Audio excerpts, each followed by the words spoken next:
I'll play this video.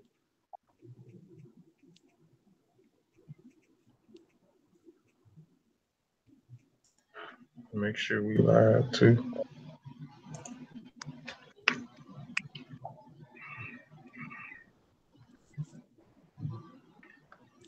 Let's see. All right, hold on. I'm trying to share my screen here.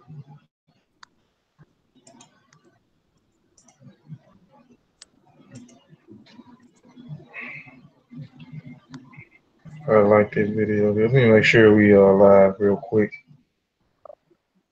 Oh, man, I gotta do this on my phone.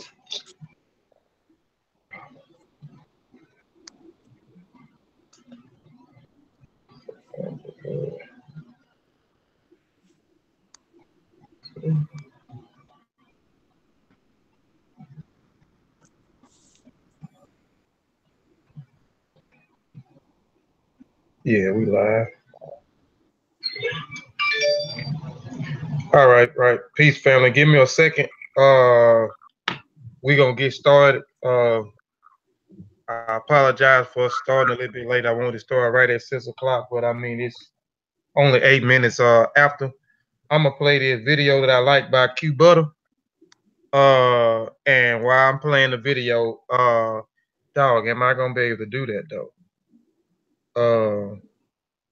Invite people no, I'm not gonna be able to do that because I'm sharing my screen. Let me see. Hotel send it, Lisa. I'll play the video in just a second, man, because I'll play the video in just a second. Let me share the link in a couple of groups real quick and we'll get started. Apologize for that, family. I'm still trying to get everything together. Let me share the link real quick in a few groups. And if anybody in there can help me, please do that. Send at least I see you in the chat. Kind of help me out if you don't mind. Thank you. I'm finna start sending them out right now. Give me a second. Bear with me.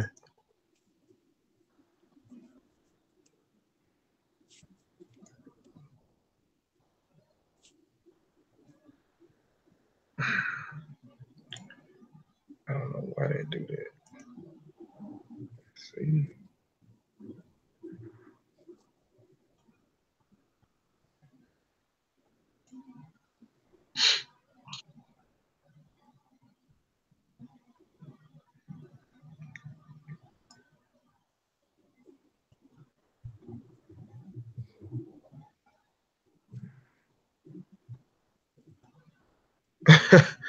Wow.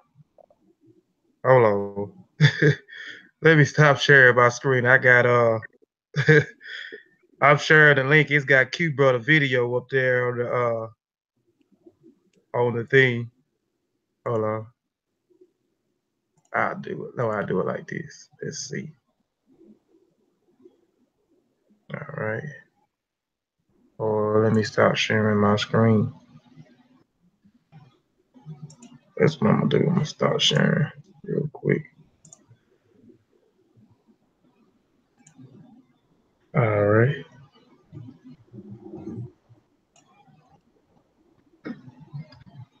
Let me try it again. Family, just be patient with me. I know I'm running a little late. I see people coming in. Just give me just a second for these links. Like I said, send it, no problem. Okay, yeah, please help me out. Send it, Lisa. You helped me out the last time with this. I'm kind of slow. I'm gonna get better. I promise y'all.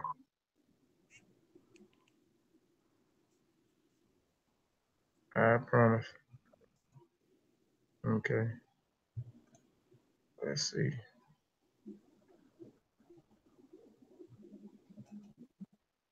See what it do now. And it's still showing Cuba the video with as I. Let me see. Shoot. Why is it doing that?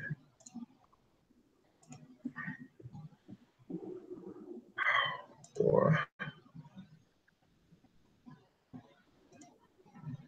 All right, let me try it one more time.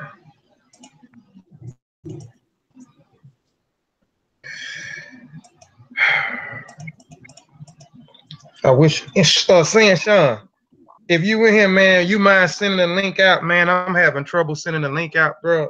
Send that. Lisa says she's gonna help me. Hotel, send it. Send Sean.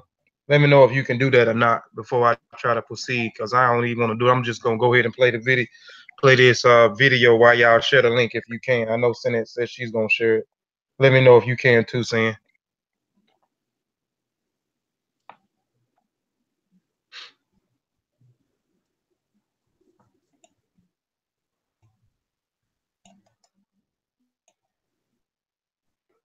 I'll wait till you reply back before I try to send it. Wow.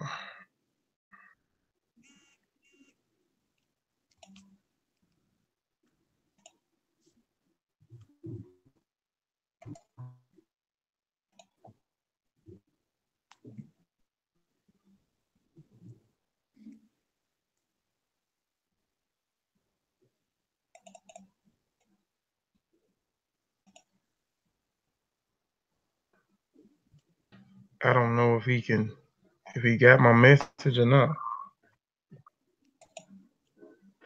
I'm gonna go and play this video real quick while we get this stuff together.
All I see around me, black faces and brown jeans in the track places with a heartbeat. My proud lace in my army.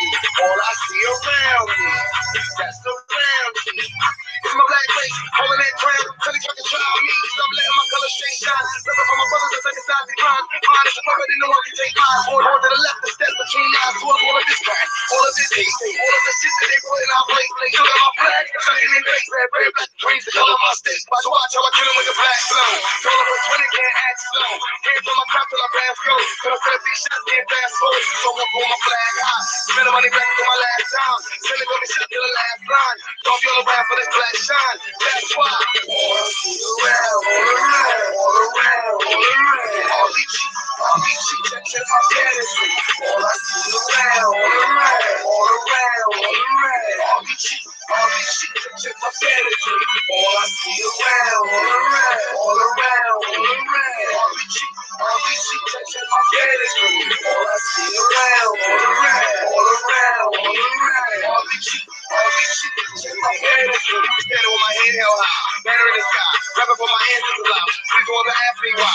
Chewy in my house. You can see the pain on the sky. Black everywhere that I go. No kids, no biz, no will I ever stay afloat. Could be in control. City gonna blow cause they treat me with the flow. Trying to get you on my dough. Why? How I line this up? It's something like how we the finest what? As I flex in the air, you can tell when they say that we have a final rush. No time for trust, no time for games. On the machine, we revive the flames.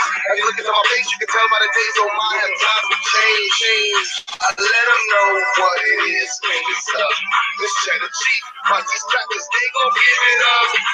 Most gonna be in the air, watch us live it up.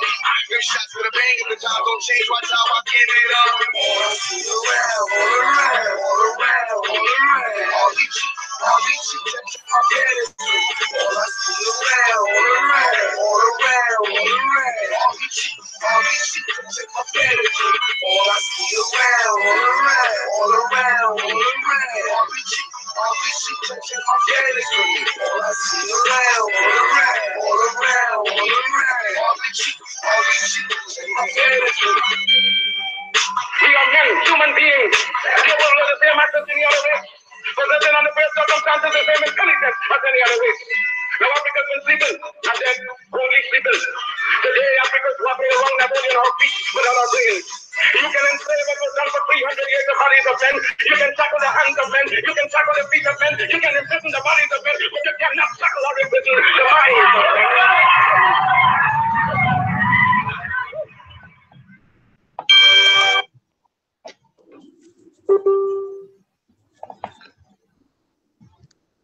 All right.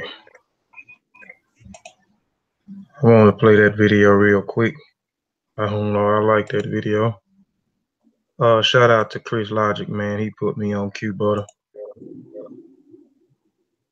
All right, family. I did what I can by sharing in the group. I don't know if Senate Sean and Senate Lisa was able to share, but I shared it in 3 groups, and I maybe share them in a few more once we go ahead and get started. But I'm gonna start the intro video, and then we're gonna get into who my guest is and let him introduce himself. And I'm gonna ask some numerous. We're gonna, just build. We're gonna have a brief discussion. I'm gonna ask some questions, and he's gonna go in on it. So let me do this here. 1 second.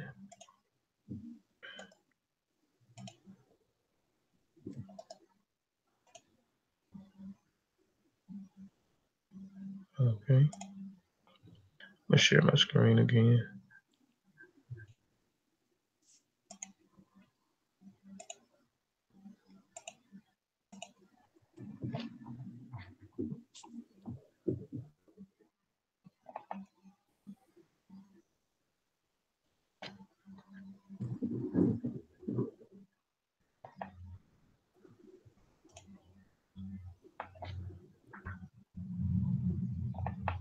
Can you mute your mic for me, Bro Malik?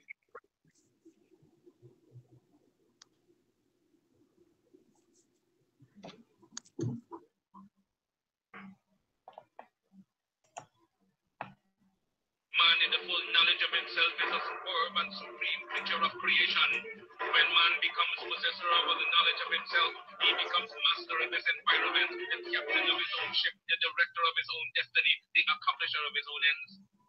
Man should understand himself because man is full of knowledge, and this knowledge is a gift of nature. When Mother Nature created man, she deprived him of nothing. He was given the faculty of understanding all things around him.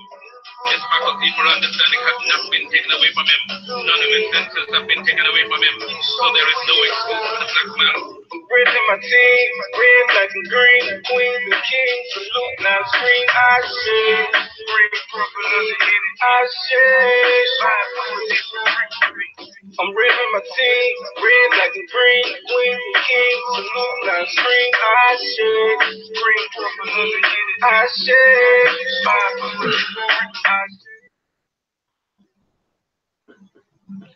All right.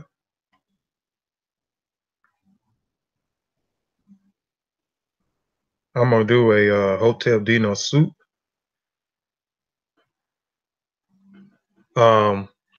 We know this is so-called Black History Month, and I'm not gonna even just say so-called because the brother I got on my screen here put in some work to get this done. Carter G. Wilson, and which I think tomorrow or either Tuesday I'll come back on.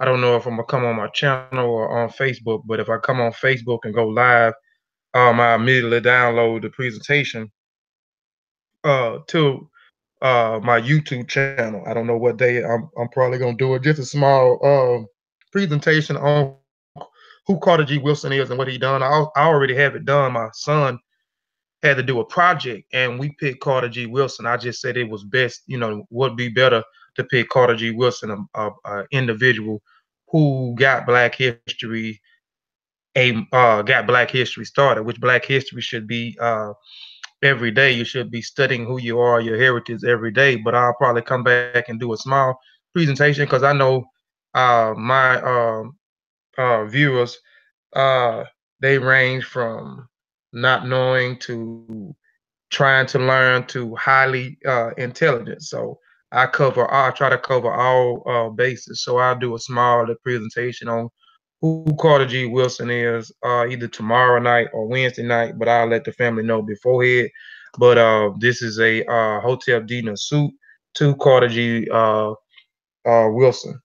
Um, you have the uh, sesh at the top, transliteration and the translation at the bottom here, and it says Hotep Dina Sut Wusir Neb Jedu Netcha A Neb Adu DF Paret in Haket Ket Hupet Sesh Menket Nebet Neferet Webet Anket Netcha M Nka in Imaku Ma Haru or Ma Karu, which says, an offering in which the king gives, Busir, Lord of Jadu, the great deity, Lord of Obitus, that he may give a voice offering of calf, fowl, linen, alabaster, and all good and pure things on which a deity lives, so that the revered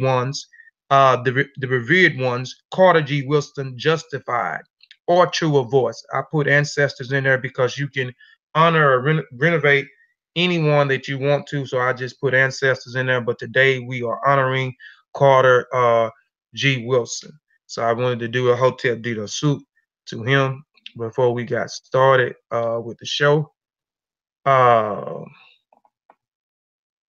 Let me uh, stop sharing my screen.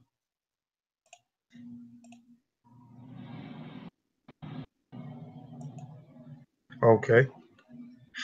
I want to say ETM Hotel, uh, Dua Duau, Dua Netcha, Rin E Kofi Paisai, Modupe, Egungun, Mojube Ibai, Egungun Kiki, Egungun, Fatmu Alafie, Fatmo Iwa Pele.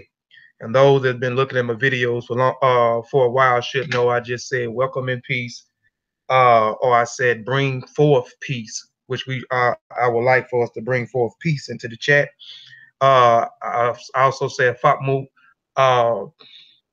Iwa Pele, which Iwa Pele is good character. And for those that may not have looked at my Iwa Pele or Tutu video, please go back and look at that. But I just basically said bring forth good character. We want good character in the chat. We also want to demonstrate and carry ourselves with good character as well. I have also, I just thank the ancestors. I always had to give homage to the ancestors with everything that I do. I have a special guest with me today. I appreciate this brother for coming on to the show. We're gonna have a brief discussion. The show maybe lasts about an hour, a little bit over an hour. We're not gonna hold y'all too long. But I just appreciate this brother for coming on my platform today. He didn't have to do it, but he did. But brother, go ahead and introduce yourself. I want you to introduce yourself. Lafayette, brother Kofi. Lafayette. Um, I'm brother Malik. Um, I am a practitioner or initiate of the traditions of Orisha. Um, a community activist.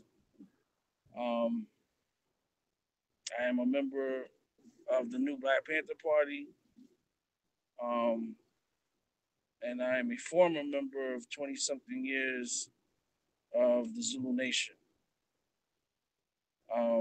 Some people see me on Sinetta or different platforms.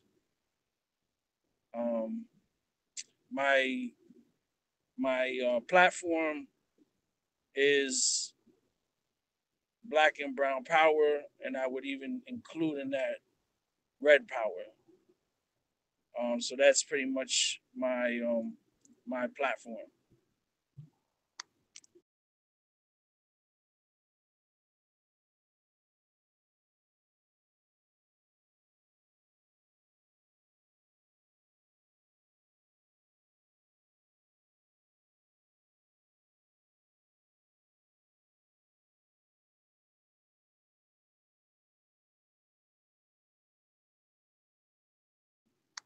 Brother Kofi.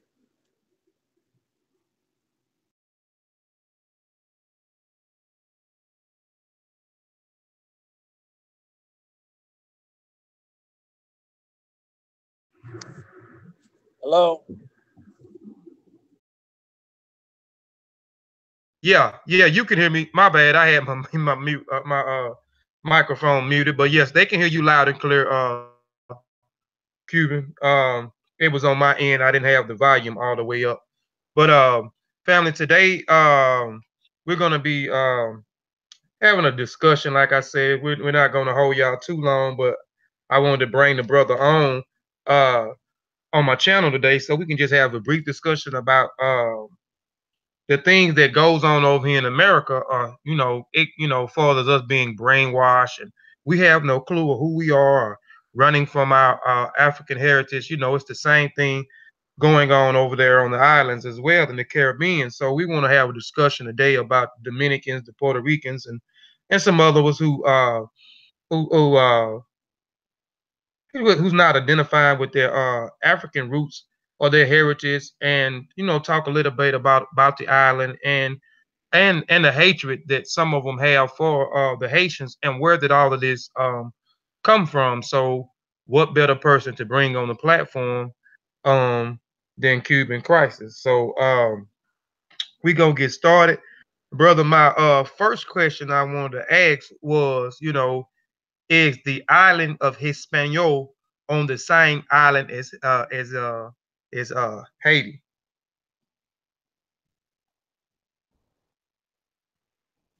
Yes. Hispaniola, as called by Christopher Columbus, is today the island of Haiti and Dominican Republic.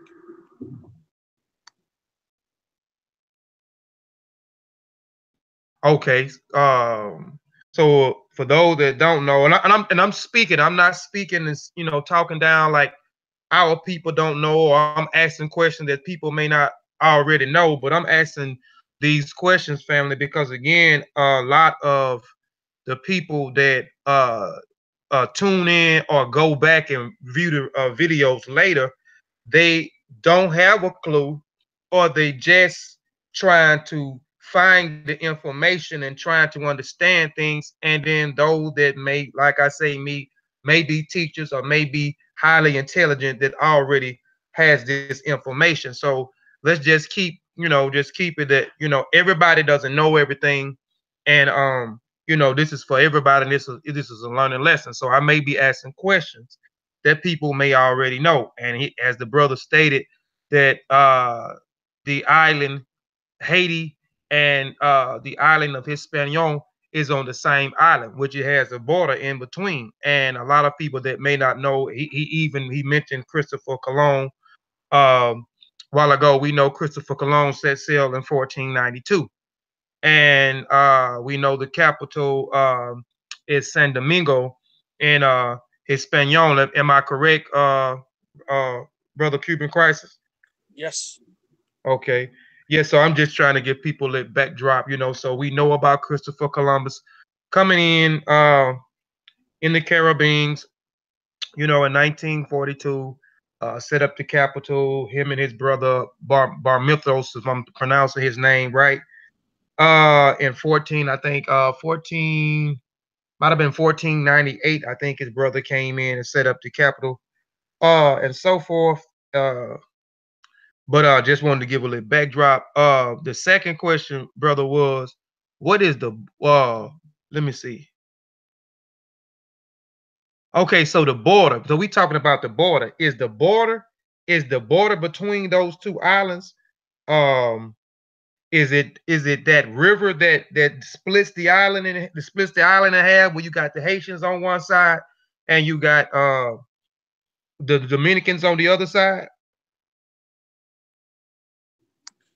I'm gonna be honest with you. I don't know because I mean I've never been there, and that's a good question, and that's actually something, to be honest with you, I've never thought about. Is it a lake, or is it a river? Is it just a man-made imaginary borderline, like saying like, okay, this is Mexico and this is Texas, without the driving through the toll booths and putting up fences or whatever. Like how that imaginary however that line is, I truthfully do not know. That's a good question.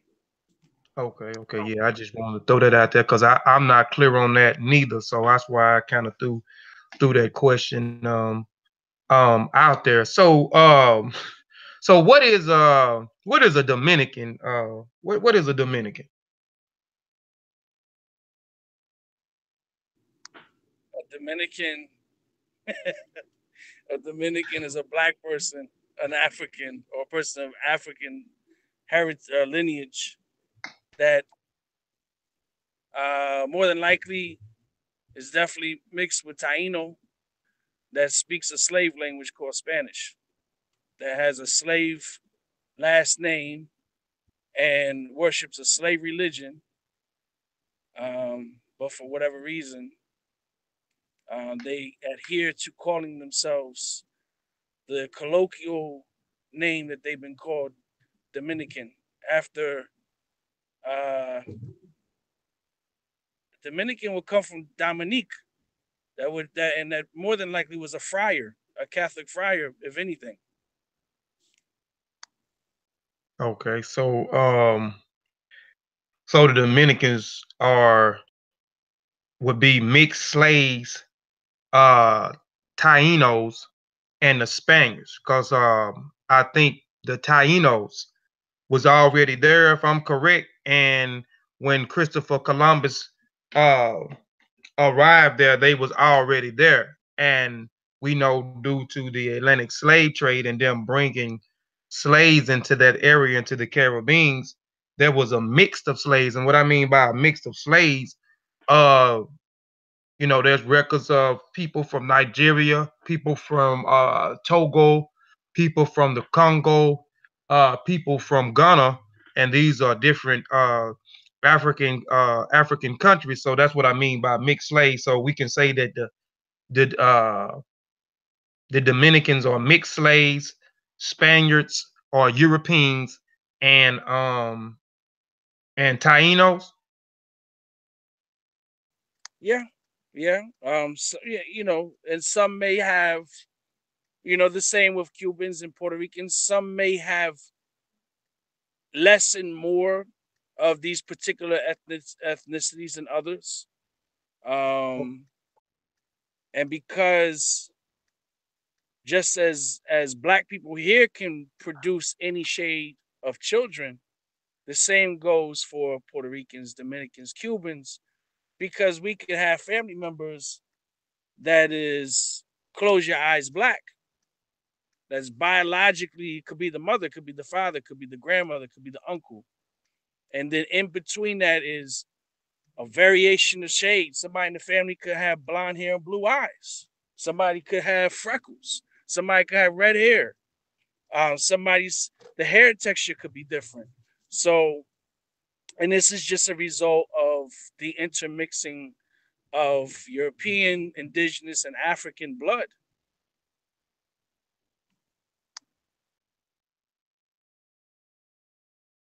And I like to add something else too. That's not even to mention. Let's not fail to mention um, other groups that came later. The Chinese, for example, the Chinese did indentured servitude in Cuba. There are Cubans that have Chinese in them. Um, there's also Irish. There's German. There's people. You know, uh, these. There's the Arabs that partook in the slave trade. You'll see some so-called Latinos will have the name Omar, which is the Arabic name Umar, who Umar was a companion of Prophet Muhammad. Um, some people will have the last name Medina, as in Medina, Saudi Arabia. Some people will have the last name Toledo. So there's even the Arab influence. There's also a Jewish influence. There's many influences within that because Spain was occupied by Moors. They were Muslim. not the Moorish Science of America, but Muslims. And there was Jews that inhabited Spain. And so the Muslim, the Jew, and the Catholic were all, friends at one point. So there's a multitude of influences. As a matter of fact, I was just seeing something earlier that talked about how people from the Canary Islands as well has played an influence in the mixture of Cuba, Puerto Rico, places like this. It's a huge melting pot. But at the root, when you look at the culture, I'll stick with Cuba, for example. It is drenched in Africa, very West African, very West African.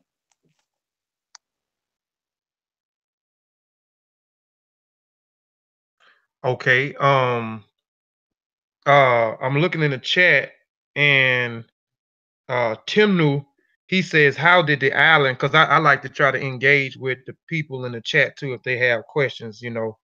Um Timnu said, how did the island get split into two, and who owned DR today? Um, I mean, basically, this is just in a nutshell. Um, you had the Spanish and you had the French slave masters, the colonizers, the oppressors, the capitalists. Um, and so evidently you can see even to today, one island, their official language is Spanish, the other official language is French. So I would say that was evidently the cause of the divide. And so from that, this divide and conquer mentality was imposed on the people to further keep dividing and conquering amongst each other, you know. But it was the Haitians. It was the Haitians who, if anything, were the ones who fought off the oppressors, not only in Haiti, but the Haitians did a lot for the Dominicans. And so I know that,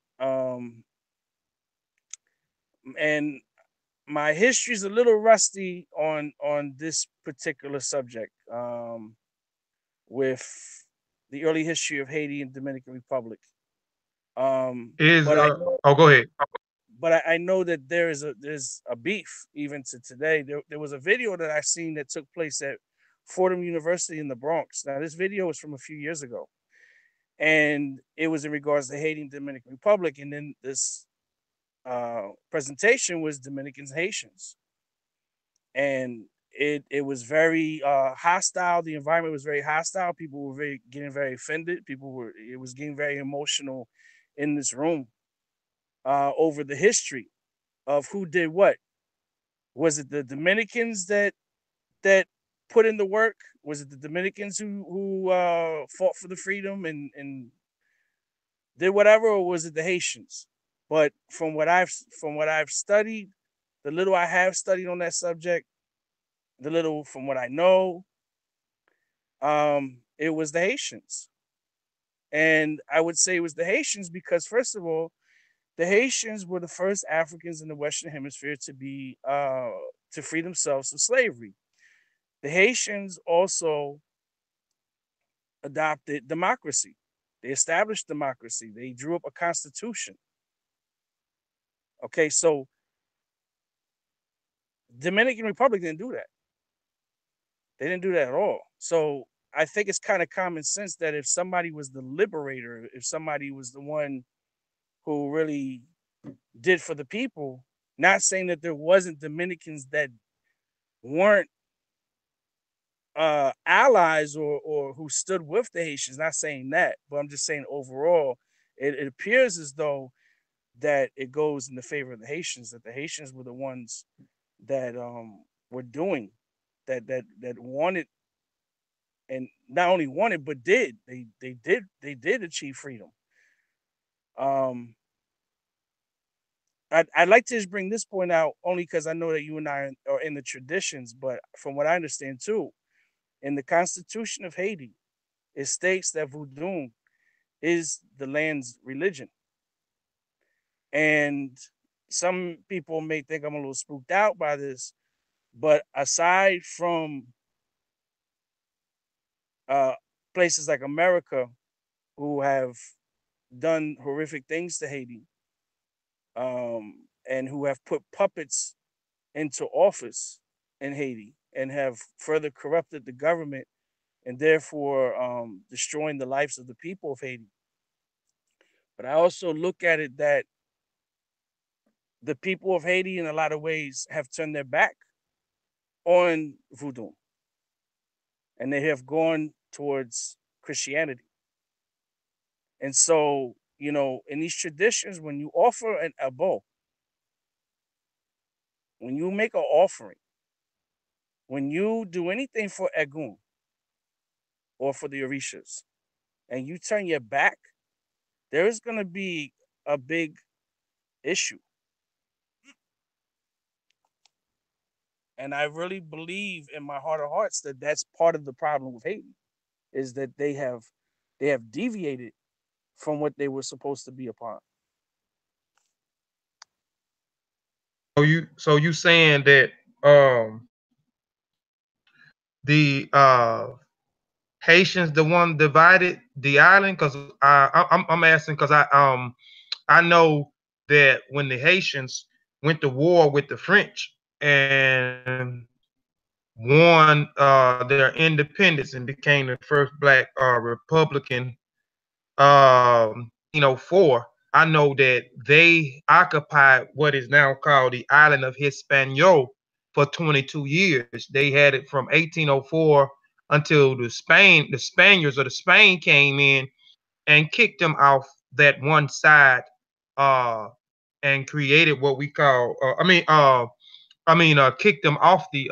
kicked them off that side, and they colonized that side of the island. Was the whole area Haiti at one time, or are you saying that they divided those two into sections? And was it called something else before it was called Hispaniola? Because, like I said, I know that they occupied that area from 1804 to 1844, and the Spaniards won, went to war with them, won, and occupied that area. That's why you see on one side the religion is Voodoo. They speak Creole, French, and on the other side it's Roman Catholicism. On the other side, and heavily influenced by Spaniards, and their speak are heavily influenced by Spaniards, Europeans, and the language is Spanish on that side. To my knowledge, the entire island originally was Hispaniola. And then it became one side was Haiti, and then the other side still remained Hispaniola. My history could be wrong on this. If I'm off, please forgive me. I am not a scholar. And when it comes to this subject, and this is something I'm gonna have to educate myself in. I'm a little rusty and dusty when it comes to this particular the exact the exactness of the historical accounts of Haiti and Dominican Republic. I could be a little off.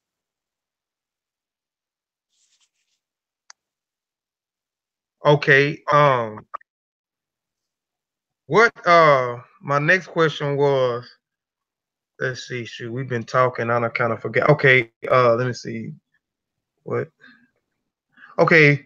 Why my next question was why they don't identify as black or acknowledge their African roots, because like you stated earlier, you can see the heavy influence of African culture on the island, and we know it was heavily.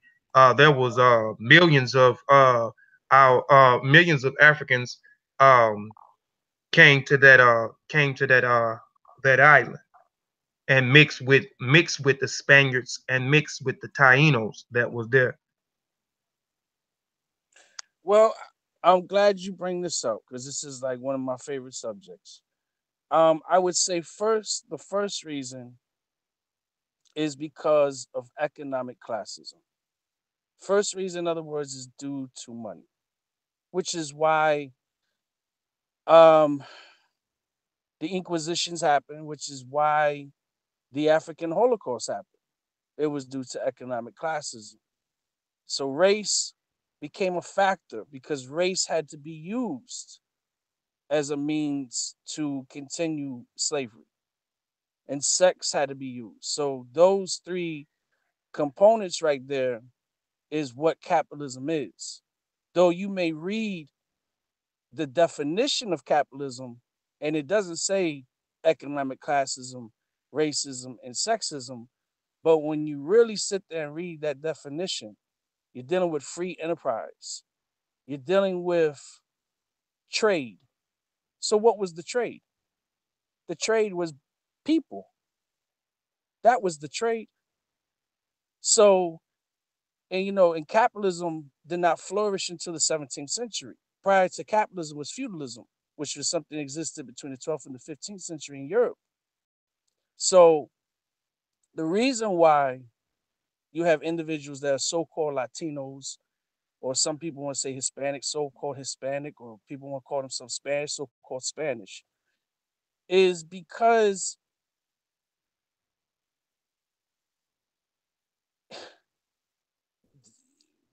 enslaving a people, okay, because prior to the African Holocaust was the Inquisitions. People were giving slave names. Why were they given slave names? The same reason why were Africans brought into the diaspora into Central and South and North America and the Caribbean. Why were they given slave names? Why were the indigenous people given a slave religion? Why were the Africans given a slave religion? Why were they both given slave languages? So the people would lose their identity. The people would lose the knowledge of themselves. The people would begin to have an inferiority complex. They would begin to worship the oppressor. They're given a slave religion, and look at the religion. Their God that they worship is white. They're told that they're heathens. They went into these areas for the natural resources. They had to use the people to get the resources. They had to kill the people off. They had to breed with the people because by breeding with the people, you're making more money because that person that's going to be born, that baby that's born, is going to be raised and groomed as a slave. So now that's an extra body to get yourself some sugar cane, to get some indigo, to get some cotton, to get some tobacco.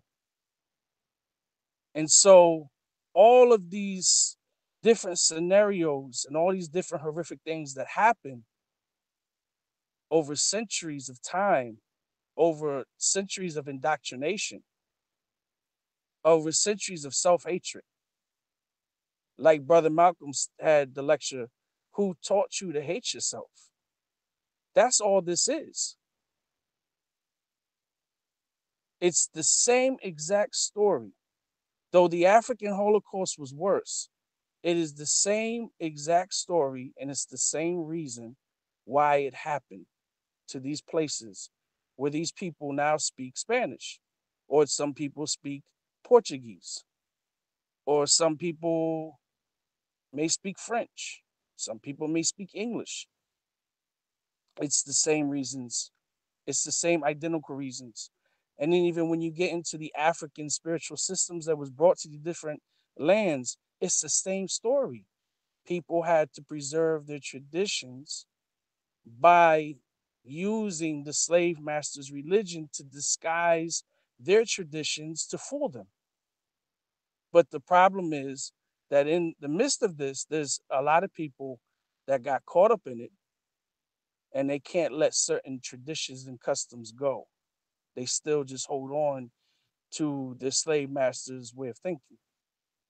So when you have so-called Latinos that think they're better than even within their own that may be darker, why is that? Because the slave master told them that the person that's darker was nothing. And so there had to be this control factor. There had to be the checks and balances to keep everybody in line and everybody in check, so that white man, at the end of the day, his pocket would be full. That's all it really boils down to.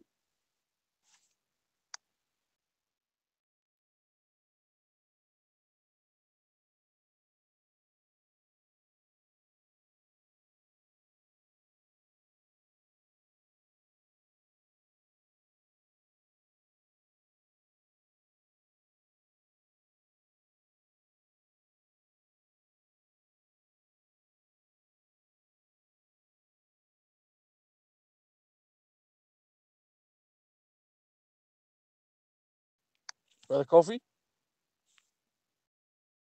Oh, my bad. I'm sitting up here talking and got my screen muted. But yes, I wanna build on what you said, and I wanna share my screen and show some information on something in a minute. Uh but you mentioned colors. Um and you have some Latinos that are darker hue. And I want to bring out some information too on a anthropologist uh what an anthropologist hold on, Sister Sophie, you said it stopped.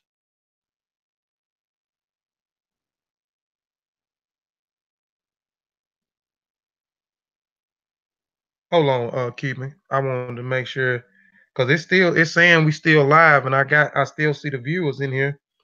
We still live, family?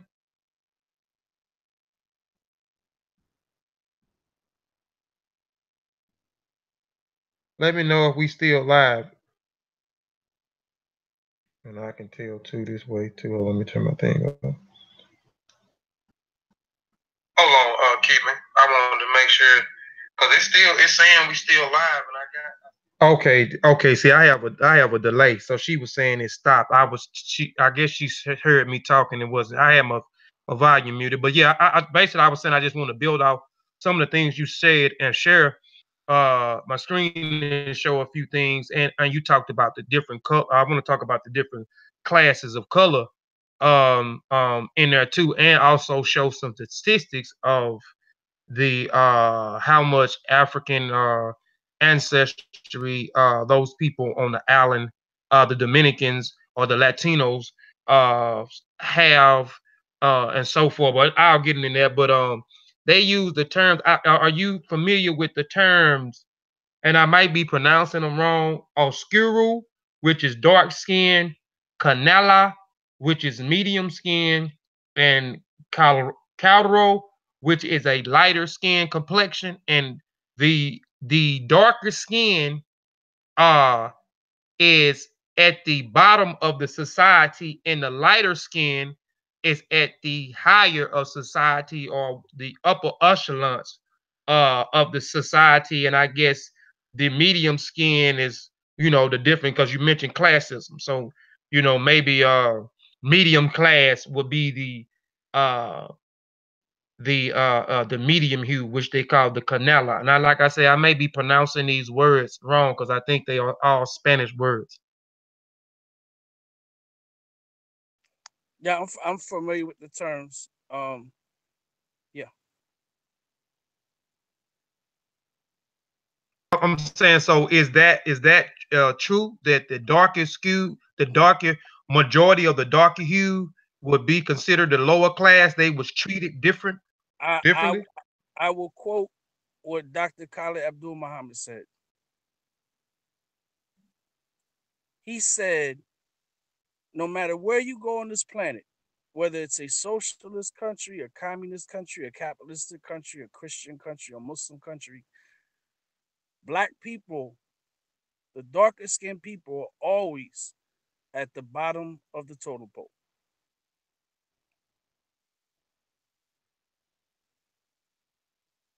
Okay. Yeah. Oh, go ahead. I'm it's sorry. I didn't want. think about this. You have a group of people, some crackers from Europe, these Spaniards, these Portuguese.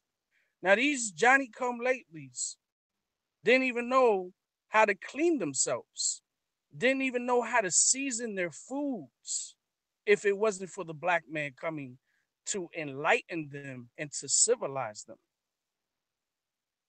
So you think about, see what I do is when I think about this subject, when I think about racism, I try to put myself in the shoes of the oppressor.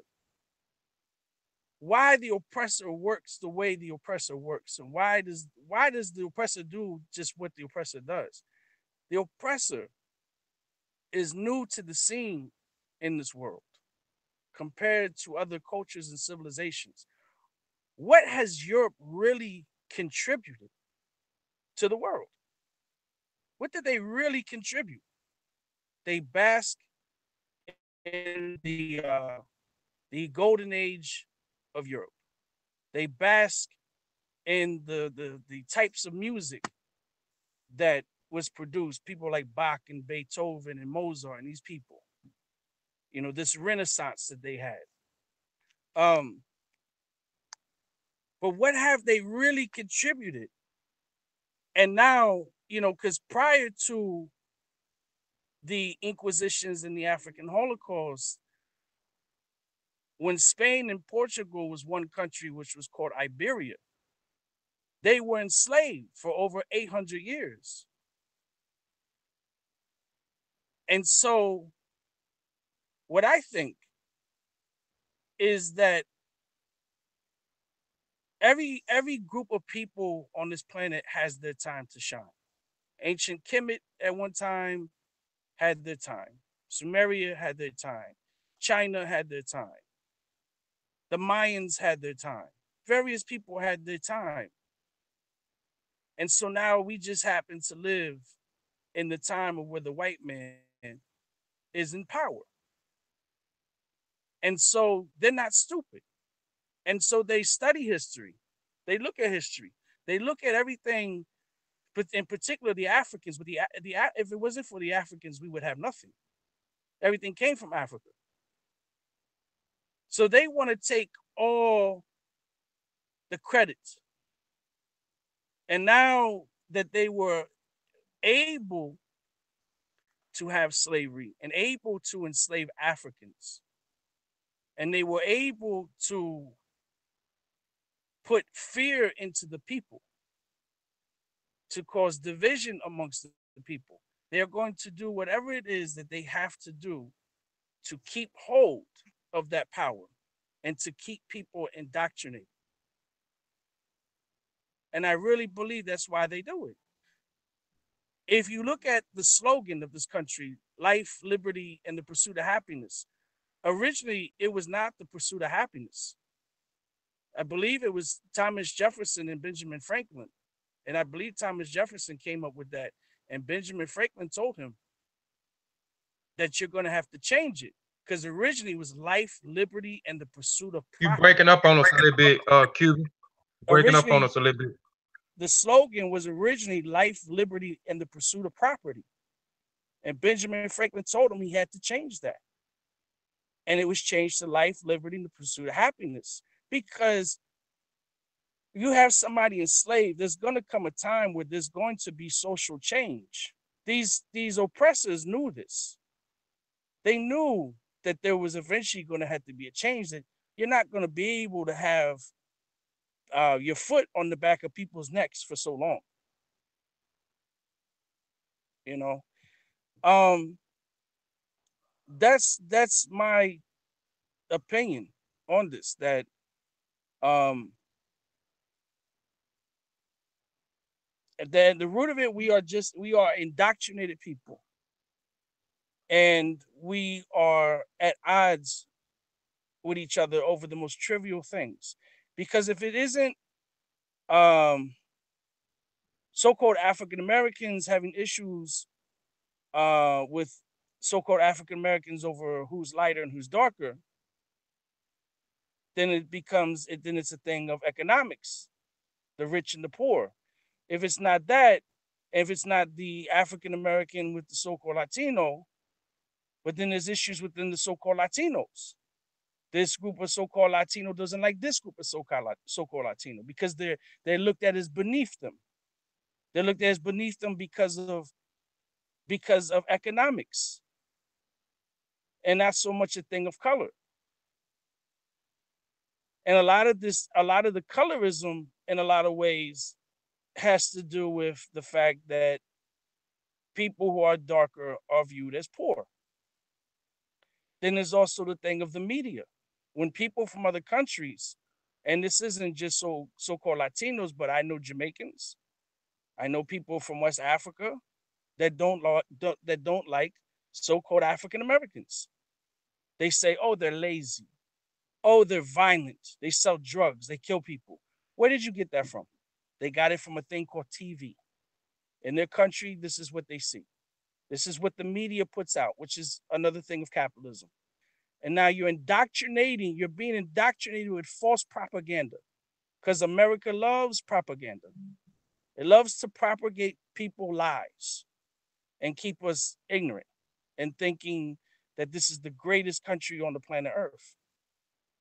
And so we are at odds at each other's throats over the most trivial things, when the reality is that this is a huge chessboard. And we are pawns on a global chessboard by people who are elitists and people in high positions of authority that they themselves have strings pulled on them by people that's more powerful, so-called powerful than them. It's a game. It's a big political game. And I think that if so-called Latinos got knowledge of self and began to realize the indoctrination that was done to them and began to see that all this BS that they've been fed has done nothing of advancement, and that the flip to it is the same way how they would treat a so-called African American. Because in reality, anybody who comes to this country needs to be thanking so-called African Americans. Because if it wasn't for so-called African Americans in this country, what they went through, and what they went through the different eras, Jim Crow or Industrial Revolution, all these different time periods, the Civil Rights Movement, all these things, people from other countries would not be coming here. They wouldn't have the luxuries that they have, because it was Black people here that died for these things, that died for basic shit, to go use a bathroom, to sit on the front of a bus, to be able to go into a movie theater without going through the back door, to be able to go to a dentist without having to go to a veterinarian to get their teeth fixed or pulled. Just basic things that we take for granted.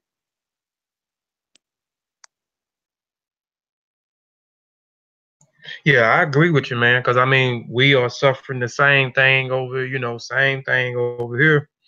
You know, light skin against dark skin, good hair against bad hair, young against old. So we've been pent against each other. We have been indoctrinated, definitely through the TV now, because nowadays, um, you go into a lot of these households, the TVs are raising our kids now. So everything that they are learning, they're not learning from us. They're learning from the TV, and the TV is the biggest propaganda machine, you know, uh, on the planet. And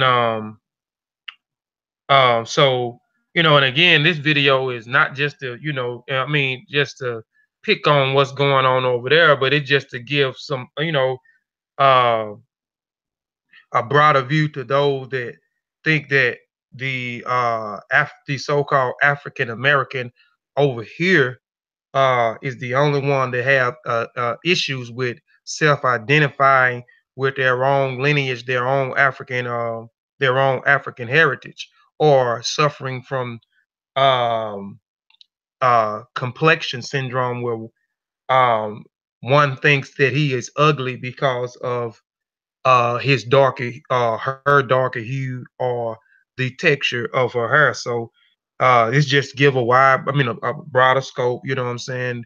That not only here, but on the islands, our people are being indoctrinated to as well. So this is what the discussion is about. Just so we're not just picking on that area, but we, like I said, it just open our eyes to folks that that's just locked into North America. And I talked about and I mentioned when we talked about the colorism and you went into colorism and we talked about I asked the question about why do they identify why did they do not identify themselves as black, and you broke that down very well and acknowledged their African roots. Did on the island as well, did a individual, I don't know if you're familiar with him, the president Rafael I can't even pronounce his last name, is Tuli, maybe Tujuli, I think, Tujill um president was the president from that ruled from, I think, 31 years. I think it was from 1930 to 1931. He had his well, matter before I go into that, are you familiar with him, brother Cuban? He was the president of the Dominican Republic. Right, right. So he had so doing that area too, he had a heavy influence. Am I correct? Because I wanted to pull something up and just show people who he was and just give people a little background of president who this president was and what he did.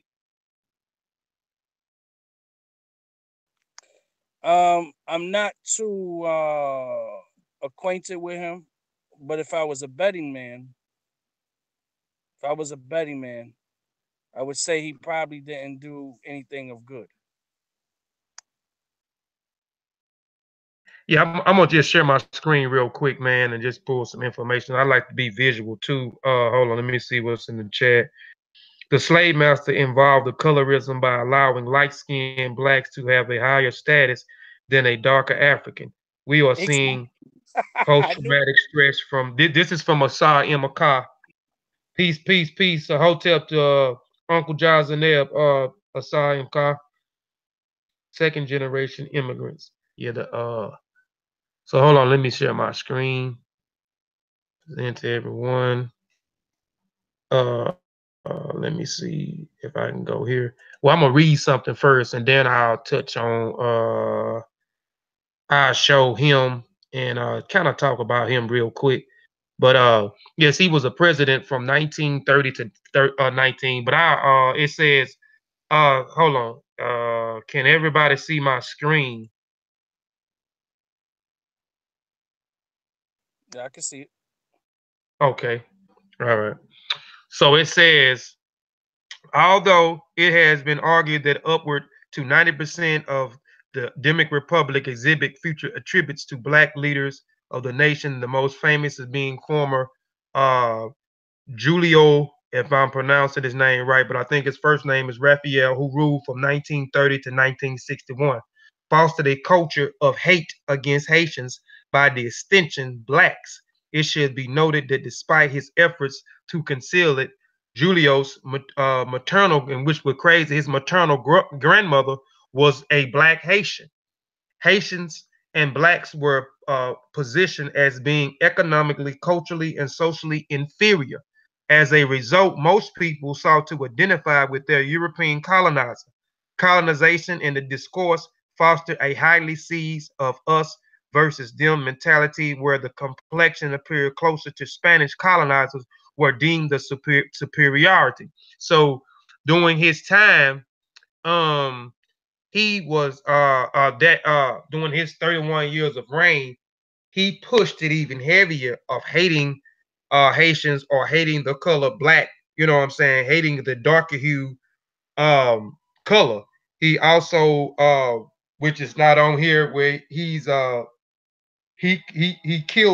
ordered his military to kill uh thousands and thousands of um of Haitians in a certain that was in a certain area. I can't remember exactly where, a certain area on the island. He ordered and had thousands of Haitians killed because they never did classify themselves as black. You know what I'm saying? And we'll talk about what they classified themselves as in a minute.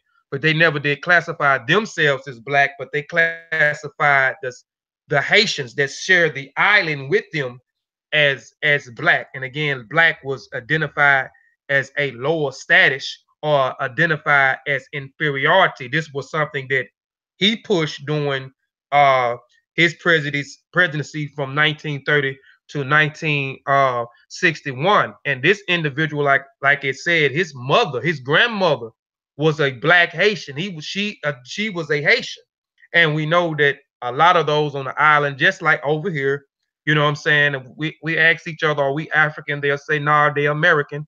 The same way over there, they have been indoctrinated, has been brainwashed in the same fashion that we have been brainwashed and indoctrinated over here. Uh, but the individual name is Rafael Trujillo, if I'm saying it right. Can y'all see uh this other page I just clicked on to? He looks like a scumbag with his Hitler mustache. Okay, well, yeah, you can see it. Yeah, that's who he kind of put me in the mind of when I seen the picture of him. And you can and I was gonna show a bunch of pictures of him because he took a lot of pictures. And again, like I said, his grandmother, his maternal grandmother, was of a darker hue skin tone. She was a Haitian as well.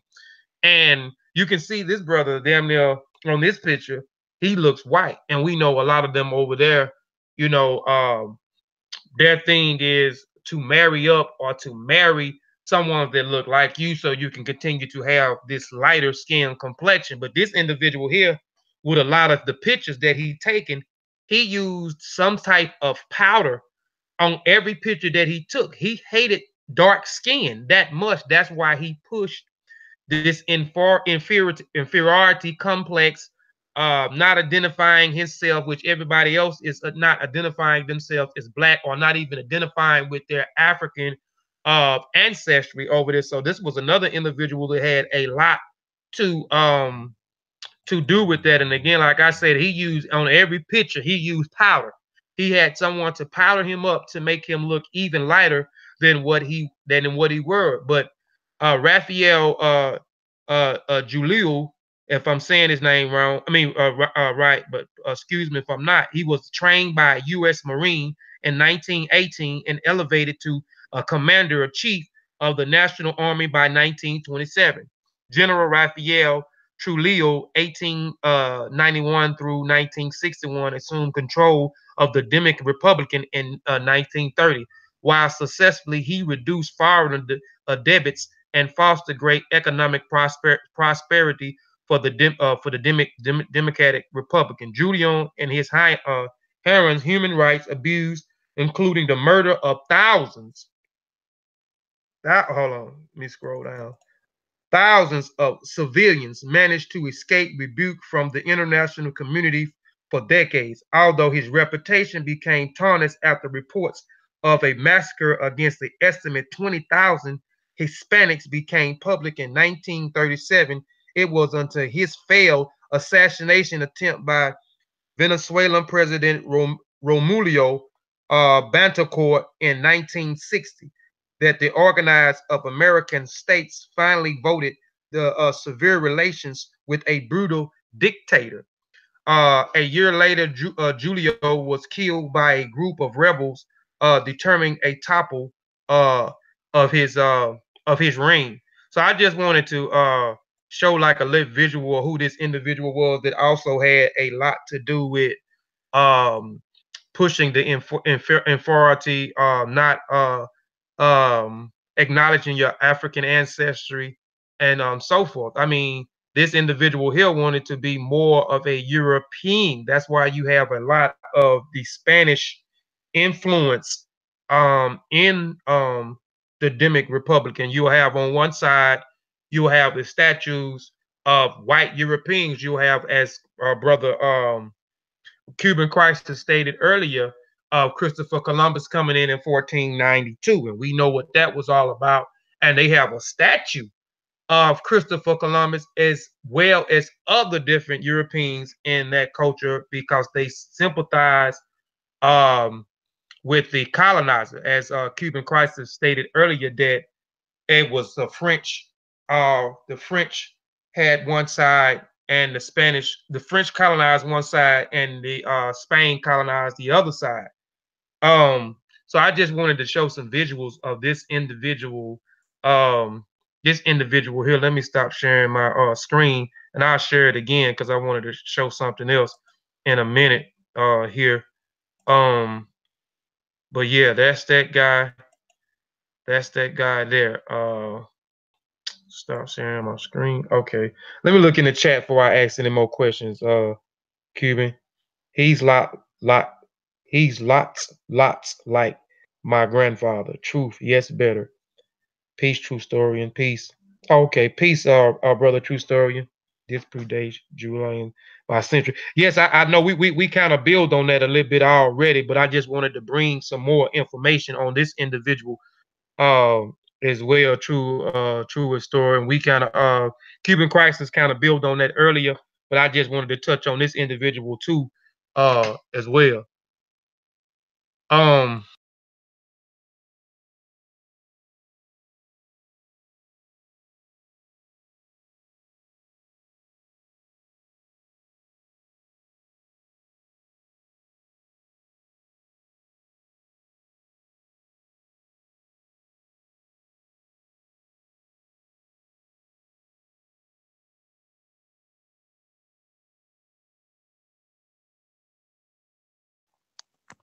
Brother, I think you muted out.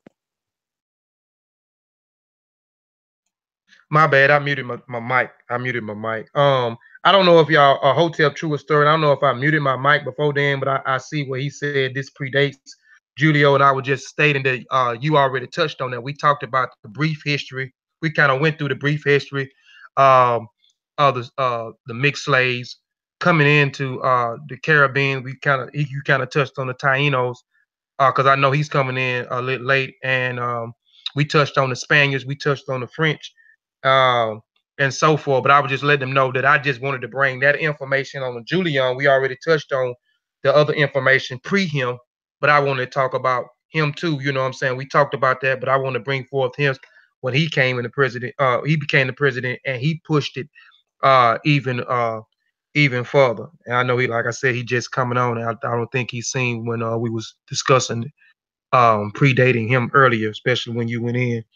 Um, but um, like some of the questions we kind of like already like merged them together. I kind of knew once we kind of got to talking, some of the questions was gonna kind of come in together. But some of those they identify themselves as Indian, yes, and for as identify like we gave the different classes, the classes of darker, medium skin, and darker skin, the Oscaru, which is darker skin, the Canalo, which is the medium skin, and the Kataru, which is the lighter skin. I may be turning the words up, but excuse me for doing that. But they identified, like I said, they didn't identify themselves as black. They said they was Indio. Can you I don't know if you can. I'm just asking what is an Indio if you can elaborate on that. Indio is how you say Indian in Spanish. Okay. Okay. Okay. So they identified more with the Indian and the Spaniard side. You see that a lot. I mean, like for example, again, because you and I deal with the traditions, so you have to acknowledge your ancestry. You have to acknowledge your agun. So I have Taino in me, and I have the African, and then unfortunately I have the European, and we come in all shades. But there are some so-called Latinos that they will pay homage to the indigenous and the European ancestry in them and not the African. And so, like today, when we see these clowns out here talking about I'm Aboriginal, this is what it reminds me of. It's not to say, like, when people sit there and say, oh, I'm Aboriginal, it's not this. Maybe you do have indigenous ancestry in you, but you can't sit here and deny that you don't have African ancestry in you. And it seems as though that there are those that the African ancestry is a convenience when it's needed to be a convenience with so-called Latinos. And I have no issue talking about it because it makes me sick to my stomach. I'll give you an example. I don't use the N-word. I don't use it. And my reason why I don't use it is that more than likely that was probably one of the last words that an African heard before they were killed. And the word denotes a livestock. It denotes property. It denotes something that's lower than a human. The word itself means ignorance. And it makes me very upset when I see so-called Latinos that will say nigga, nigga, nigga, nigga, nigga all day long. My nigga, my nigga, my nigga, my nigga. And it's just like, really? But if someone turned around and said you're black, then you're gonna have an issue with it. But yet you want to call somebody nigga all day long, and you want to be called my nigga all day long, or my bitch, or my dog, or whatever. Or you want to practice these beautiful traditions of the Orisha. And it's only like Africa comes as a convenience for some. And again, it all goes back to indoctrination of a people that have no knowledge of self, that are uneducated. And it's like the guy you showed, Trujillo. This guy puts powder on his face, or he put powder on his face. That's a very common thing. When I used to date a Dominican girl, and she hated her complexion because she was too dark, and she would put powder on her face, and it would be like World War III between the both of us. I would break the fucking powder. Her grandmother was darker than her. Her grandmother would put powder on her face. I've seen a lot of African women who put powder on their faces. If they're not putting powder on their face and they bleaching their skin because they've been taught to believe that there's a problem with how they look. Again, it goes back like when Malcolm did the speech. Who taught you to hate the color of your skin? Who taught you to hate your hair texture? And we are just a people that have lost the knowledge of ourselves. We want to be Aborigine, we want to be Moors, we want to be Hebrews, we want to be Arabs. But when it comes to acknowledging and accepting Africa, there's a problem. And that's because of how we were all raised. We're raised to believe that Africans are filthy, that they're uncivilized, that they live in huts, that they're naked. All they do is they carry shit on their head and walk around all day long, and they have bones in their noses. And that's not the case. It's not the case. And people are just ignorant to it. A lot of Dominicans, especially the ones that are dark, are more than likely, way more than likely, have Haitian in them. And even that is so stupid because there's this border, right? It's like saying, somebody's from Mississippi, somebody's from Tennessee, somebody's from Georgia, somebody's from Florida. Well, what the hell's the difference? What's really the difference? A border that somebody made up. You know, you're from Manhattan, I'm from Brooklyn. You're from Manhattan, I'm from the Bronx. is this like this divide. People just love to be divided up and think that they're better, and this is the best way to look, and this is the best way to be, and this is the best way to believe, and this is how you have to be accepted. This is in order to be something in life, you have to be like this, you have to talk like this, you have to look like this, you have to think like this. And this is how intelligent the oppressor is. That they, whether or not Willie Lynch was real or not, um the the the the mastery that went into play of dividing the people is like incredible. It's like Hitler. You cannot take the brilliance and the intelligence away from Hitler. You can't take the brilliance and the intelligence away um, from Mao Zedong, or from Fidel. You cannot take the intelligence away from these certain type of guys. Were they scumbags in a lot of ways? Yeah, they were. But they were very intelligent and strategic. And after their legacy, you have people that still believe in this. And it's like the police.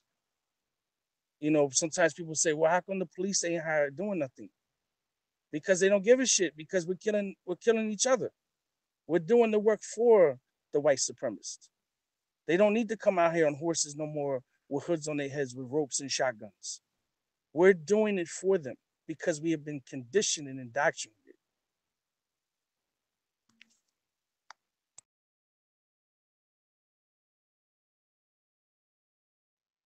Man, the time just done went by so fast, man. Wow. Um, Family, how long we been on? I don't want the show to be no longer than an hour or no longer than an hour and a half. And I know we got started a little late. I think we got started maybe 10, 15 minutes afterwards, and it's finna be 7:30 now. And uh let me see. Let me go down here. Maybe ask one more question, man. We may have to do like a part two, man, to this, man. I hope people are learning. Uh, you know, an hour and 20 minutes. Okay, well we'll stay on about 10 more minutes. And I hope everybody appreciating the information. Are y'all appreciating the information that Brother Cuban is talking about tonight?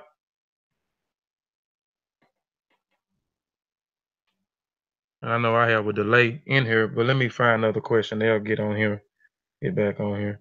But yeah, Mo, she from my same hometown, Miss Tresma. That's Sophie. That's Sophie.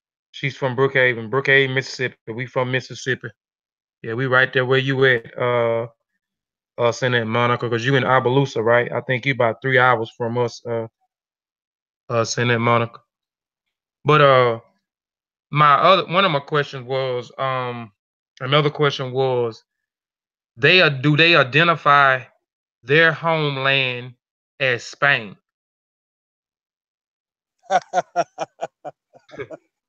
What's crazy?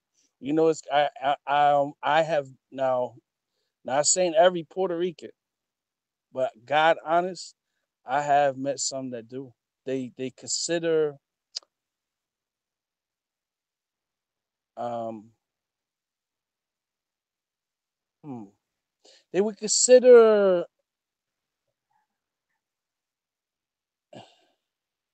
they would consider Spain their motherland and Puerto Rico their fatherland. Some that I met. Like, I consider my motherland Africa. My fatherland I consider Cuba. Because if it wasn't for the Africans, I wouldn't exist. I wouldn't exist if the African Holocaust never happened. I would not exist. That's a part of that's a part of me, and that's a part of what made it be. You know, so it's the ignorant, ones. That, and it's the same ones who sit there and say that, but it's just like, Yeah, but your aunt and uncle and your cousins. As a matter of fact, your mother is like black, dark, and you're just like light. Like you could pass for white, you could pass for a lot of shit, but it's like it's this denial.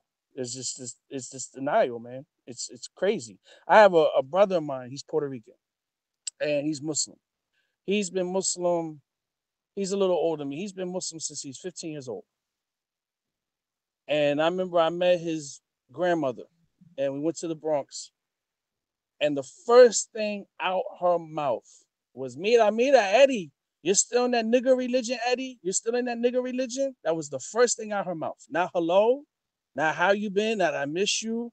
Who's your friend? Nothing. It was you still in that nigger religion. That was the first question out of her mouth, and he didn't see her like in a few years. And that's just how it be. You know, it's just like you have so-called African Americans here in this country. They don't want to acknowledge that they're African. They rather be called Negro and colored before being called African. You know, and if you're anything but a Christian, you know, there's an issue with what you're in. You know, if you're Muslim, oh, you're in that you're in that terrorist religion, you're in that militant religion, you're in that black religion, you're in that Arab religion. If it's the traditions, oh, you're in that voodoo, you're in that satanic worship, you're in that African Satan religion. You know, like, and it always goes back to, you know, you have to be this, you have to look like this, you have to talk like this, and you have to act like this. You cannot deviate from any of that because if you do, you're lost, and we got to pray for you. That's just the behavior of the people. That's here too. That's here too. That is here too. If you're not a part of their religion, you're a heathen. You're an infidel. You're a pagan. You're a devil worship and so forth. I'm actually, was going through that a few years ago. Far as with my family, because I mean, like I said, I'm from Mississippi, and Oh Mississippi is the God. Bible Belt, and um, my family, especially on my dad's side, and I'm not trying to disrespect my family or nothing, but I mean, they stupid, dumb, religious. I mean, they just super, super religious folks, and um, I grew up in the church, and I always been an inquisitive individual, always asking questions, and I didn't do a lot of reading at that time, but I always asked questions and want to know certain things. And later on in life, I began to learn. I mean, I began to you know pick up a habit of reading and researching things, and then later on understanding what is proper research methodology and so forth. But I went through the same thing with those sides of the family. I no longer am, was a Christian, and I started gravitating to my African roots and started studying um the culture in Kemet, you know what I'm saying, and then started embracing the culture West Africa, started being a practitioner of some things in North Africa, started being a practitioner of Ifa in West Africa, Southwestern Nigeria, Togo, and Benin, and then studying other different systems for the Voodoo and uh, some other things. And same thing, crucifying me and so forth. But I mean that's about everybody's story, So again, I just wanted to share some information. I had like a few more questions, man, but like I said, Sinette Lisa said we had already been on like an hour and 20 minutes a few minutes ago. I didn't want to make the show no longer than an hour and a half. And maybe we'll probably can do a part two because I just wanted to, just have a discussion, like I said earlier, uh, on this topic because I mean, a lot of us is not globalists, so we always stuck in what goes on over here in United States, but the same thing is happening here is happening over there where you have our people over there on the islands and in the Americas over there that, self-hating themselves, has been indoctrinated like we have been indoctrinated, have been colonized like we have been oppressed, been enslaved, been enslaved, have been stripped of thorough knowledge of themselves, hate to embrace their own culture but love uh, the oppressor of the slave owners and their religion and everything else has to offer them. But I want to ask you one more question, man, before we get out of here. And in Haiti, we kind of touched on Haiti, and maybe we can talk about it again. If you come on again and do part, and we could do like a part two. But in Haiti, like, okay, on one side you got like on the islands you got Haiti and you got the island of Hispaniola. Okay, Haiti is one of the poorest countries right now. And I wanted to ask is and you look, okay, when you look, you can see how the island of Hispaniola is thriving, but Haiti is not, and they're on the same island. It's just a border in between the two, and them just extinguishing themselves differently from each other when they are the same. But is it Haiti, is Haiti poor? And we, like, we touched earlier about Haiti becoming the first black republican, by freeing themselves from the French, what I'm saying, through the slave revolts in 1804. Um, but did Haiti, and we know in this area, the Caribbeans were thriving. They had coffee, they had sugar. So you had the big boom of the sugar industry booming over there, and so forth. And after the Haitians defeated the French, um did they become poor? Is it did become poor because of themselves? What I mean by that is that area became as poor and not as thriving like the other section of the other side of the island, Hispaniola, because they destroyed. As I was researching some stuff and looking at some things. Hold on, Haitian sits on the earthquake fault lines, and the ports are not as good. Okay. Yeah, I know they do.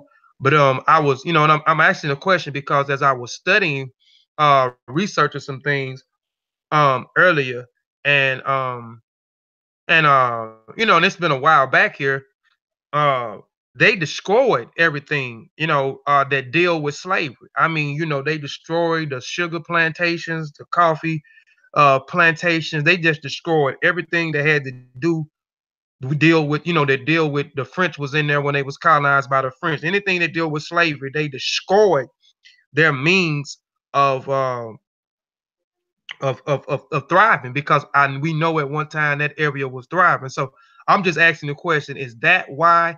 Also, I know, brother true historian said the Haiti sits on the earthquake fault lines and the ports are not that good. So we know things is I guess is that port is not that good for goods coming in and out of it. So I'm asking that question. I'm and is it that reason, or it may be another reason? I'm just asking that because I came across that information a while ago as I was looking, because I was trying to figure out a while ago why they're not thriving like one side of the island the island is. I think it's a combination of things. And I had said earlier, this may not be too popular with people. I think one of the issues is they have, although voodoo is practiced in Haiti, don't get me wrong, there's a lot of people who've turned their backs on voodoo. And that may sound spooky to people, that may sound pseudo to people. Um, but that's just my personal belief that they have turned their backs on that tradition.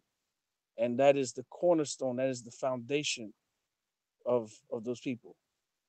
Um, and it's also like the brother was saying with the ports, you know, but it's not as if these things could not be fixed better. It's not like the ports couldn't be fixed better. It's not like things there could be investments made to make, things operate better, function better, whatever. But it's also politics that you have puppets that are put into office. For example, I posted this video on Facebook yesterday, and it's about the people in Haiti are eating mud cookies, and they're literally eating mud. There's no nutritional value to it. It's hard to digest. They're eating mud. When the war broke out after 9/11, you know, produce had went up. I remember yucca had went up, things like this. And so oil goes up. So now things cost more money to be imported, to be brought into places. And the Haitians were eating mud pies. They were taking mud, making pies and like seasoning them or whatever and eating them. And why? Because of people that have been put into position of power in a place like Haiti that is of no interest for the people. And they were put into power by who? This government. The things that the Clintons did to the Haitians, the Red Cross did to the Haitians. They're just they caught a bad end of the stick. I feel really bad for them. And you look at Dominican Republic that's right next to them. Is Dominican Republic a poor country? Yes. Do they have crime? Do they have prostitution? Yes. But they're a little better. It's a little better off in the Dominican Republic than Haiti, which is why there's Haitians that come to the Dominican Republic. You know, um, it's it's sad. It's just I don't know. It's a very sad thing that beautiful people with a beautiful culture and a beautiful history are is viewed as the most poorest country in the Western Hemisphere. And I'm sure that people from there, because of what they've been indoctrinated with, they probably stab each other in the back left and right because they're just trying to make a quick dollar, and they'll do whatever they got to do, and they don't even care. They're just trying to survive.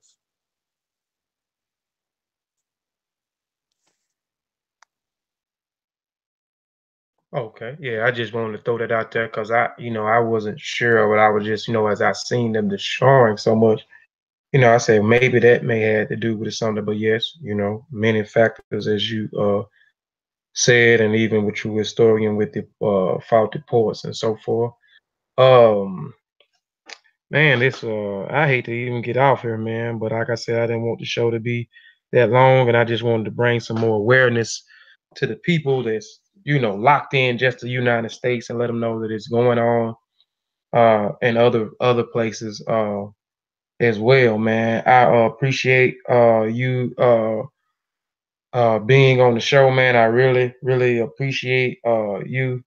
I asked, and you said, you know sure, I come on, you know what I'm saying, with no hesitation, man. So I appreciate that, man. That's I love when people support me because as they support me, I support them. And like I said, we should all start supporting one another. And I see in this conscious community, this social world community, that we don't support one another. We uh still doing things that I see that we doing on the street in this so-called community, man. So I just want to say Madupe to you, man. I want to say Moriri to you, man. I appreciate you for coming on the platform and sharing some information with me, sharing some information with the people in the chat, and sharing information with those that may come back later on in the archives and look at the video.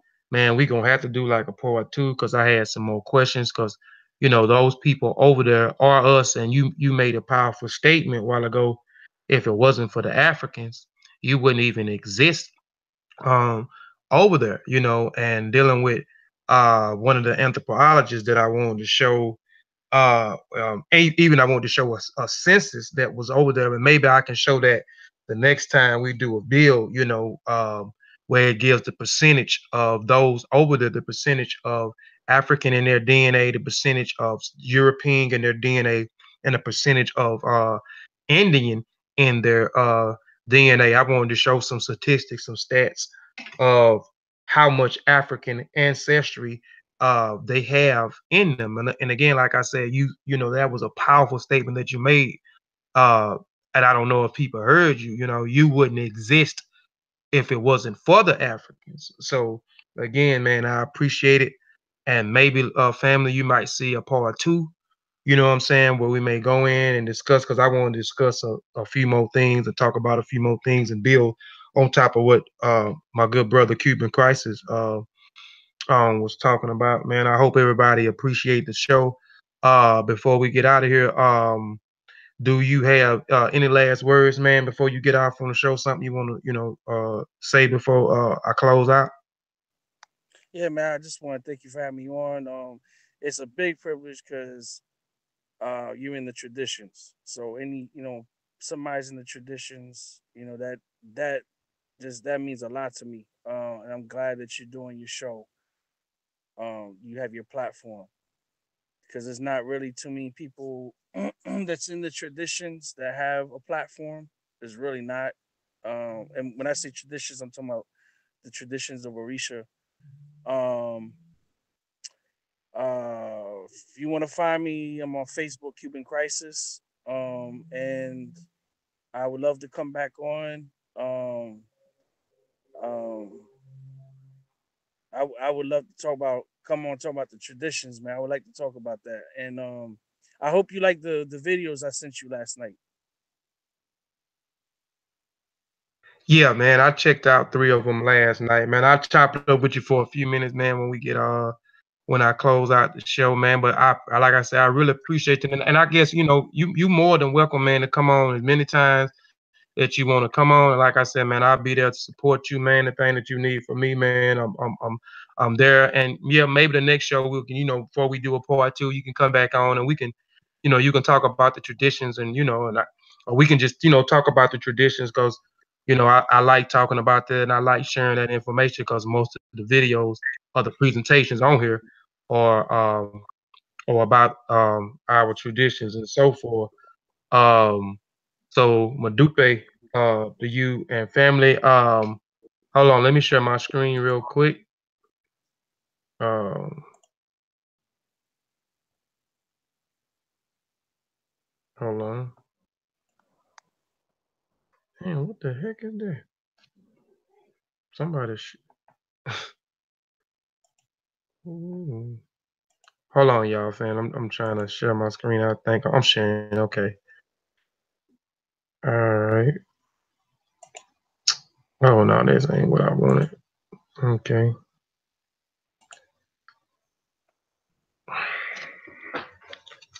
Can y'all see my screen?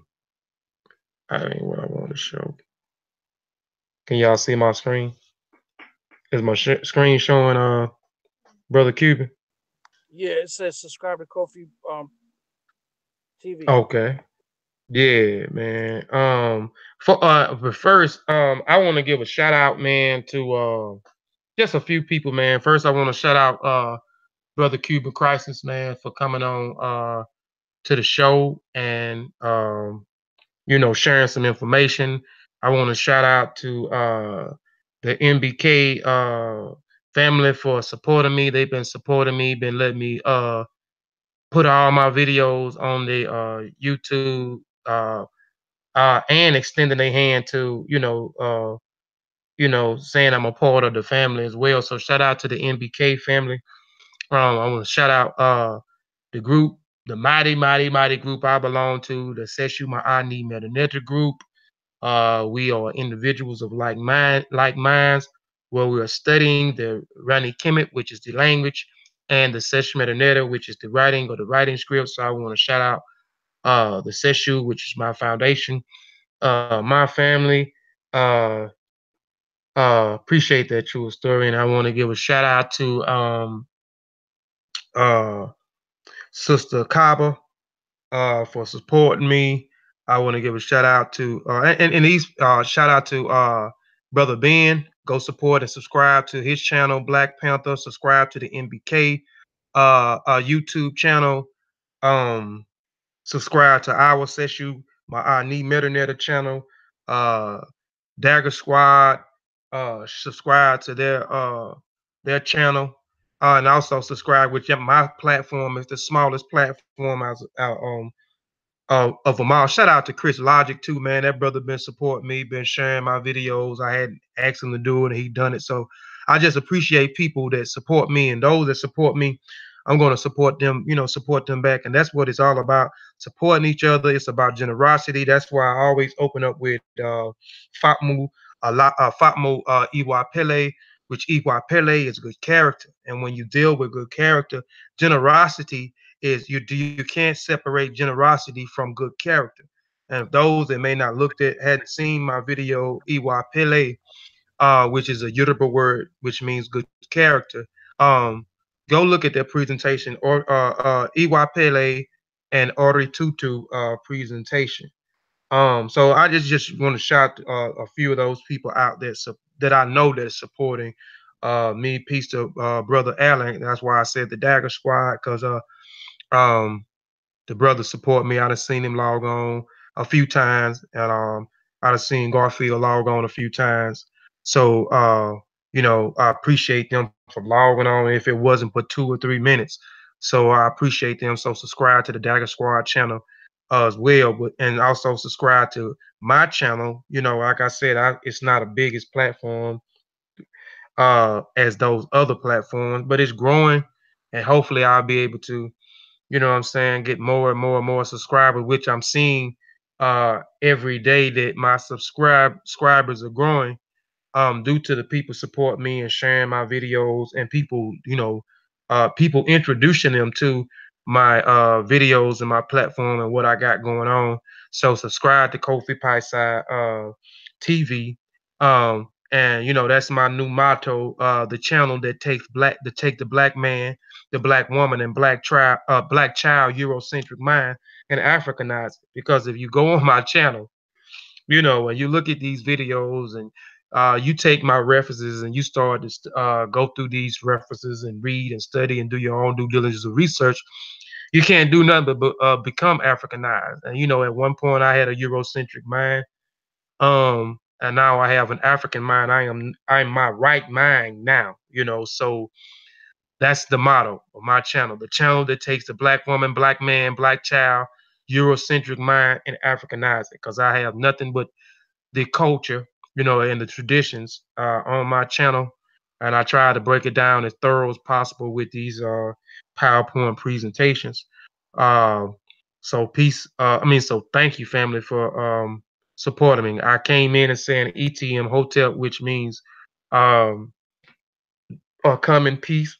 I want to say Shimim Hotel, which means leave in peace or depart in peace. I want to say Duau, which means thank you very much in the Running Kemet language in North Africa. And I just want to thank you all for tuning in and checking out the show and rocking out with me and my good brother Cuban Crisis.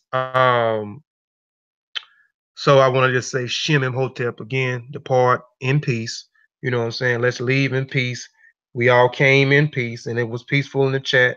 And I appreciate everyone exemplifying good character, because that's what I'm all about. I'm about good character. And that's one reason I believe that I want to give a shout out to Dr. Oyama Ott too. So subscribe to Dr. Oyama Ott channel. I think it's Dr. Oya Ottawa my aunt YouTube channel, but just look it up. Subscribe to her channel because she has supported me, um, supports me as well. And I've been on her platform a few times, and I appreciate and I really appreciate her. And I hadn't been on a lot of other platforms, and that may be because I'm not into the antics.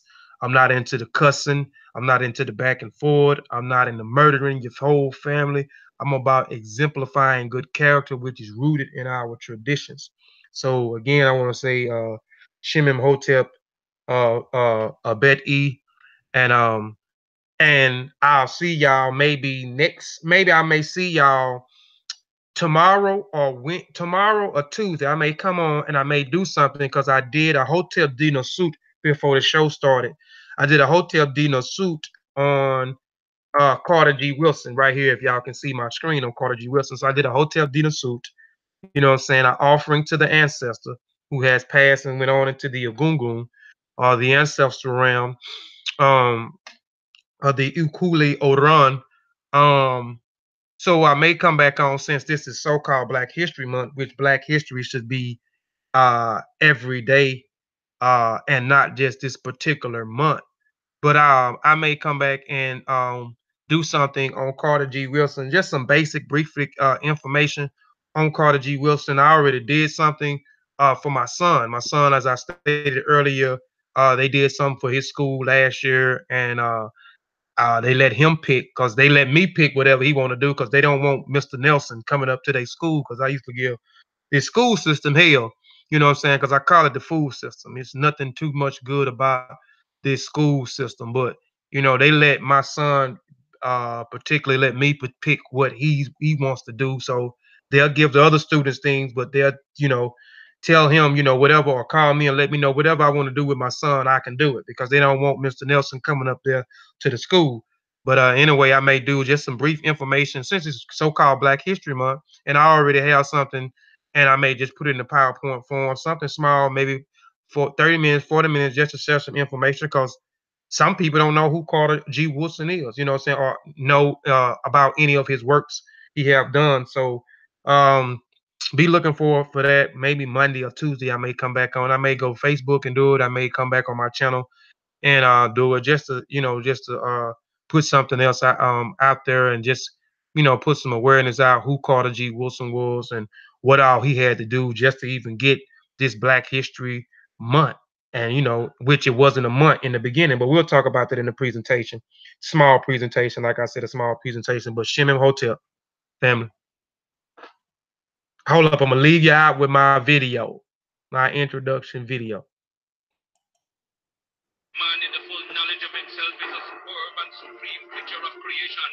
When man becomes possessor of the knowledge of himself, he becomes master of his environment, the captain of his own ship, the director of his own destiny, the accomplisher of his own ends.